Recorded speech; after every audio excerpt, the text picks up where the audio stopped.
नमस्कार मंडळी, स्वागत आहे तुमचं आपल्या खमंग मराठी या चॅनलमध्ये। आज बनवूयात आपण गुळाचे अनारसे।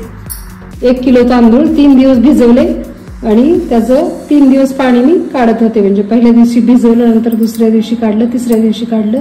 3 दिवस भिजवल्यानंतर रात्री फक्त थोडं 1 तास 2 तास सुकवलं कपड्यावर एका स्वच्छ। मिक्सरच्या ह्यातून बारीक करून घेतलंय आणि ह्या चाळणीने चाळून घेतलं। म्हणजे आपल्याला एकदम बारीक पावडर पाहिजे ते तुम्ही बघू शकता। हे अशी आपली तांदळाची पिठी तयार झालेली आहे। आता आपण ह्या ग्लासाने आपण 3 ग्लास घेतलेले, त्यासाठी आता गुळ किसून घेऊ।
आपण हा गुळ असा किसून घेतलाय। 1 ग्लास मी मोजून घेतलाय आणि हा भरून ठेवते। आणि आपण तांदळाच्या पिठामध्ये आपण तो 1 ग्लास गुळ आधी मिक्स करून घेऊ। हे अर्धा ग्लास आपण बाजूला ठेवू।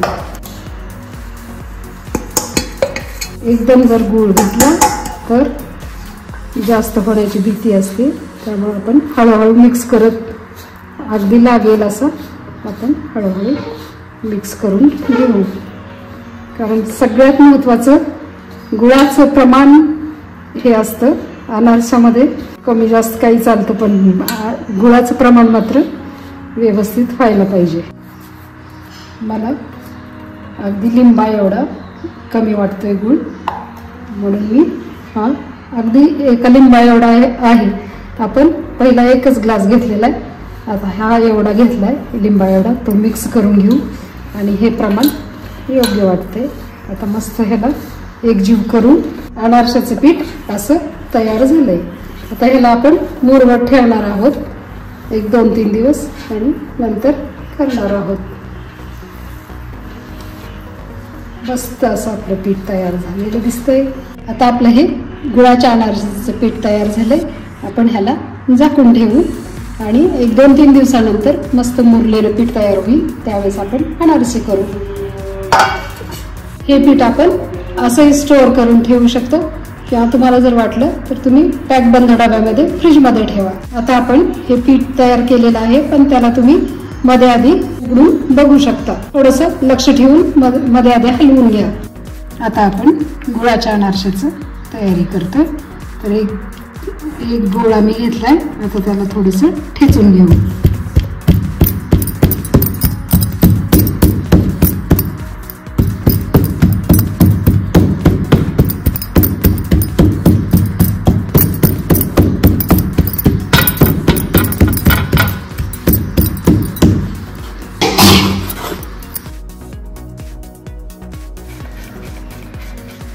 हा असं मस्त दाबून असं पसरवून घ्यायचा, म्हणजे खाली खसखस पण छान लागते।